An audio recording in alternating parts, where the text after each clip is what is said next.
គឺបដូរធានបត់ពីអ៊ីរ៉ង់សម្រាប់បាតកម្មឥឡូវមកចោតអ៊ីរ៉ង់ថាផលិតនុយក្លេអ៊ែរដើម្បីយកជាហេតុផលមួយដែលអាមេរិកអាចទៅវាយអ៊ីរ៉ង់បាន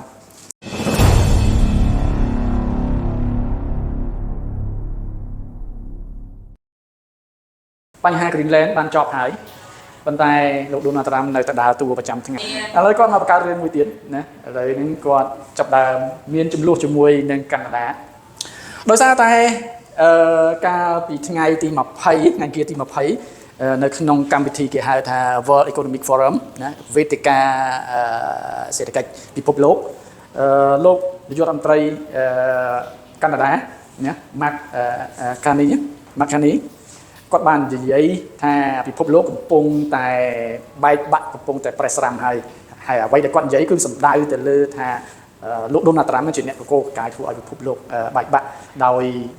សារតែលោក Donald Trump គាត់យកអាវេទិកាហ្នឹងនិយាយអារឿង board of peace របស់គាត់ណាពាក្យហ្នឹងវាធ្វើឲ្យលោក Donald Trump អត់សប្បាយចិត្តណាគាត់ខឹងអញ្ចឹងក្រោយមកឃើញថាគាត់ចង់រើចេញពីអធិពលរបស់សហរដ្ឋអាមេរិកគាត់ក៏ទៅចប់ពី World Economic Forum រួចគាត់ទៅប្រទេសចិនទៅជួបជាមួយចិនដើម្បីចរចាការរកស៊ីរវាងចិនកាណាដាអញ្ចឹងវាធ្វើឲ្យត្រាំកាន់តែខឹងកាន់តែខ្លាំងរហូតដល់ត្រាំចេញមកគម្រាមថានឹងដាក់ទណ្ឌកម្មពន្ធទៅលើកាណាដា 100% អញ្ចឹង 100% ច្រើនកាណាដារាល់ថ្ងៃនេះគឺឲ្យគាត់ទីពឹងពាណិជ្ជកម្មរវាងអាមេរិកហើយនិងកាណាដារាល់តំណែងដែលនាំចូលទៅសហរដ្ឋអាមេរិកអញ្ចឹងតំណែងកាណាដា 11% សម្រាប់នៅសហរដ្ឋអាមេរិកអញ្ចឹងនេះហើយជាវិវាទដោយសារតែលោក Donald Trump គាត់មិនសប្បាយចិត្តជាមួយនឹងកាណាដាហើយថាមិនឲ្យកាណាដាចូលជាសមាជិក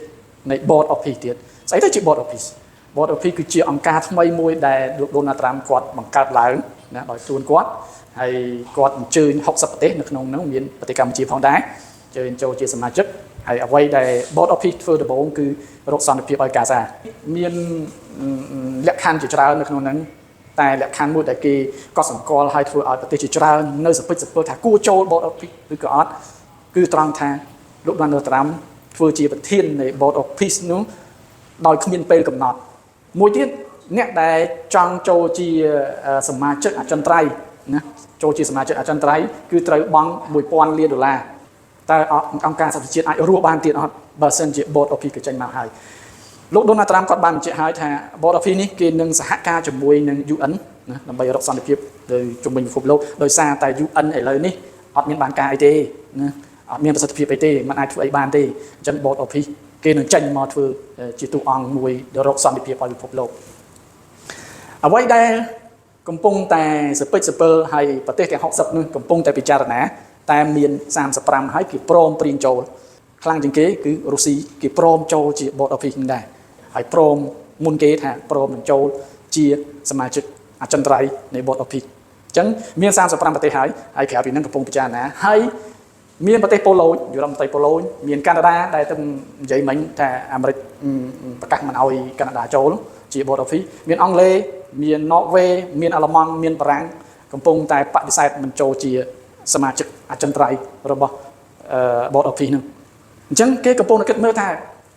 បើគេបង់លុយវាមានប្រសិទ្ធភាពប៉ុណ្ណាហើយធ្វើឲ្យបានខ្លះដោយឥឡូវនេះប្រទេសទាំងអស់ហ្នឹងកំពុងតែចោទថាលោកតារាំហ្នឹងកំពុងបង្កើតអំណាចខ្លួនឯងព្រោះគេដឹងថា3ឆ្នាំទៀតលោកតារាំនឹងចប់អាណត្តិហើយតើគេចូលជាសមាជិក Board of Peace ហ្នឹងចូលជាមួយអាមេរិកឬក៏ចូលជាមួយលោកតារាំហ្នឹងព្រោះលោកតារាំគាត់ចុះចេញពីតំណែងមកដែរហ្នឹង3ឆ្នាំ4ឆ្នាំទៀតហ្នឹងគឺគាត់ផុតអាណត្តិរបស់គាត់ហើយអញ្ចឹងមានថា Board of Peace គឺជាអំណាចរបស់លោកតារាំទេមិនមែនជាអំណាចរបស់សហរដ្ឋអាមេរិកទេអញ្ចឹងចូលជាសមាជិក Board of Peace គឺចូលជាសមាជិករបស់លោកតារាំទេមិនមែនចូលជាសមាជិកជាមួយអាមេរិកទេអញ្ចឹងមានន័យថាលោកតារាំគាត់បង្កើតផែនការមួយ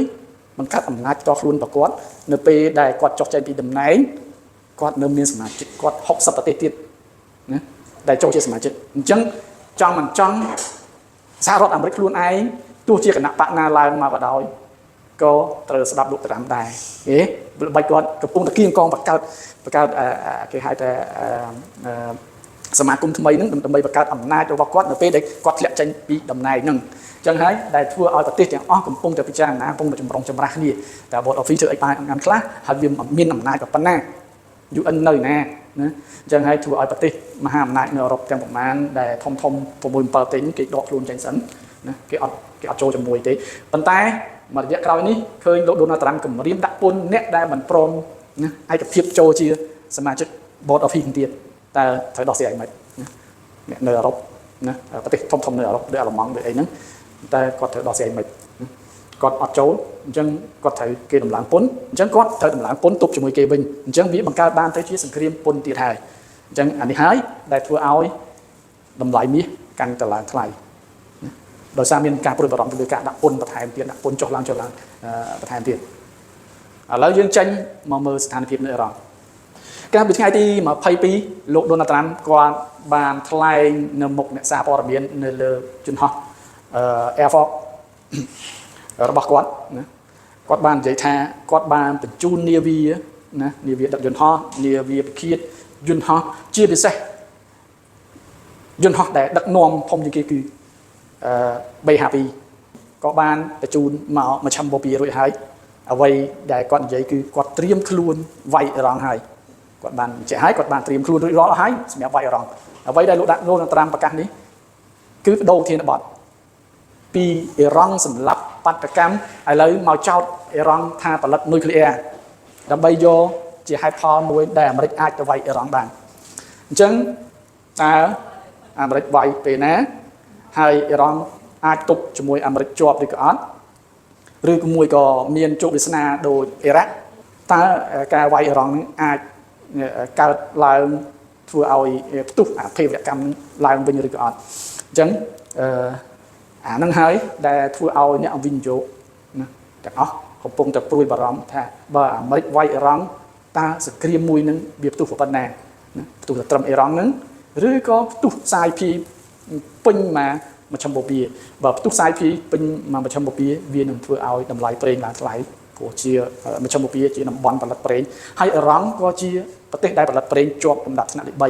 អញ្ចឹងបើវាយអ៊ីរ៉ង់វាអាចនឹងធ្វើឲ្យប្រេងឡើងថ្លៃ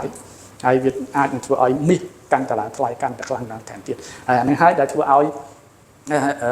ចុងសប្តាហ៍មុនហ្នឹងណាថ្ងៃប្រហោះថ្ងៃសុក្រអីមាសចាប់ដើមសម្រុកឡើងដោយសារតែការព្រួយបារម្ភរឿង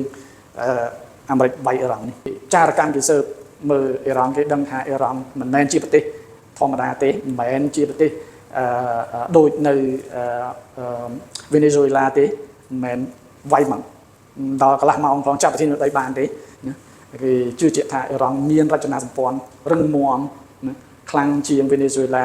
ហើយមានប្រព័ន្ធការពារហើយមានប្រព័ន្ធឆ្លើយតបទៅវិញទោះជាអ៊ីរ៉ង់มันអាចវាយទៅដល់អាមេរិកក៏ដោយប៉ុន្តែអ៊ីរ៉ង់អាចមីស៊ីលរបស់អ៊ីរ៉ង់អាចបាញ់ទៅមូលដ្ឋានទ័ពនៅមជ្ឈមបូព៌ានៅទូគីនៅកាតានៅអារ៉ាប់រួមទាំងអស់នេះហើយដែលគេព្រួយបារម្ភខ្លាចអ៊ីរ៉ង់តដៃកន្លែងហ្នឹងអញ្ចឹងវាអាចនឹងធ្វើឲ្យមជ្ឈមបូព៌ាទាំងមូលនឹងឆេះឡើងណាដោយសារតែសង្គ្រាមមួយនេះអញ្ចឹងអានេះហើយដែលជាដើមហេតុដែលធ្វើឲ្យមាសកាន់តែឡើងថ្លៃកាន់តែខ្លាំងឡើងសប្តាហ៍នេះណាចុងខែដាច់ខែហើយយើងឃើញថ្ងៃច័ន្ទអង្គារពុធអត់មានព័ត៌មានសំខាន់ទេព័ត៌មានសំខាន់គឺនៅថ្ងៃពហុជាព័ត៌មានសហរដ្ឋអាមេរិកណាគឺ Federal Fund Rate ពាក់ព័ន្ធជាមួយនឹងការកំណត់អត្រាការប្រាក់របស់ធនាគារកណ្ដាលរបស់សហរដ្ឋអាមេរិកតែគេរំពឹងថានៅរក្សាអត្រាការប្រាក់ 3.75 ដដែលអញ្ចឹងអត់បញ្ចុះទេណាអត់បញ្ចុះទេសម្រាប់ខែនេះតែគេរំពឹងថាខែ3នឹងមានការបញ្ចុះ 0.25 អញ្ចឹងនៅពេលណាដែលគេអត់បញ្ចុះអត្រាការប្រាក់វានឹងធ្វើឲ្យលុយសហរដ្ឋអាមេរិកនឹងឡើងថ្លៃអញ្ចឹងមាសនៅក្នុងសប្តាហ៍ហ្នឹងហើយនៅថ្ងៃសុក្រមានព័ត៌មាន PPI របស់សហរដ្ឋអាមេរិកតម្លៃណាគេហៅតម្លៃទំនិញឬក៏សេវាកម្មចេញពីរោងចក្រមកអញ្ចឹងតែមានការកើនឡើងឬក៏ថយចុះអាហ្នឹងក៏វាជាឥទ្ធិពលខ្លះទៅលើតម្លៃលុយសហរដ្ឋអាមេរិកដែរយើងមកមើលតម្លៃមាសសប្តាហ៍មុននេះយើងឃើញមាសឡើងដល់$500ចឹងឡើងខ្លាំងនិន្នាការនេះនិន្នាការ up signal នៅ up ណានៅខ្លាំងឡើយអញ្ចឹងមានថានៅបន្តឡើងថែមទៀតតម្លៃព្រឹកមិញឃើញតម្លៃឡើងដល់$4,957.99 ក្នុងមួយអោន ហើយ resistance របស់គាត់គឺនៅ5172.13ក្នុងមួយអោនអញ្ចឹងបើឡើងទៅ break 5172ក្នុងមួយអោនទៀតបើ break នឹងទៀតឡើងរឹកខ្លាំងថែមទៀតតែបើអត់ break ហ្នឹងទេគាត់នឹងតម្លាក់ខ្លួនចុះមកវិញខ្លះ sideways ខ្លះនៅរងចាំព័ត៌មានថ្មីចំណែកឯតម្លៃណា Bitcoin យើងឃើញមាសឡើងដែលជា Bitcoin តម្លាក់ខ្លួនចុះវិញណាតម្លៃ Bitcoin គឺមកនិន្នាការ down វិញហើយណា signal ក៏ down អញ្ចឹងបន្តតម្លាក់ខ្លួនមកថែមទៀត Bitcoin ព្រឹកមិញគឺនៅ 87650 ណាហើយគាត់នឹងមករក support 84350 ណាបើ break នឹងទៀតនឹងធ្លាក់មកកាន់តែច្រើនបើអត់ទេគាត់នឹង retrace sideways ទៅរក resistance វិញបើ break resistance បានគាត់ឡើងទៅលើតែបើអត់ទេគាត់នឹង retrace ទៅហើយចុះមកបន្ថែមទៀតចំណែកឯតម្លៃប្រេងឃើញប្រេងនិន្នាការរៀងឡើងវិញខ្លះដោយសារតែសង្គ្រាមដែលរៀបនឹងផ្ទុះនៅអារម្មណ៍ធ្វើឲ្យតម្លៃប្រេងរៀងឡើងថ្លៃទៅវិញខ្លះណានិន្នាការឡើងណាហើយ signal ក៏ឡើងហើយសប្តាហ៍មុនមូបាន277 ពីបវាស្មើនឹង$27តម្លៃប្រេងព្រឹកមិញគឺ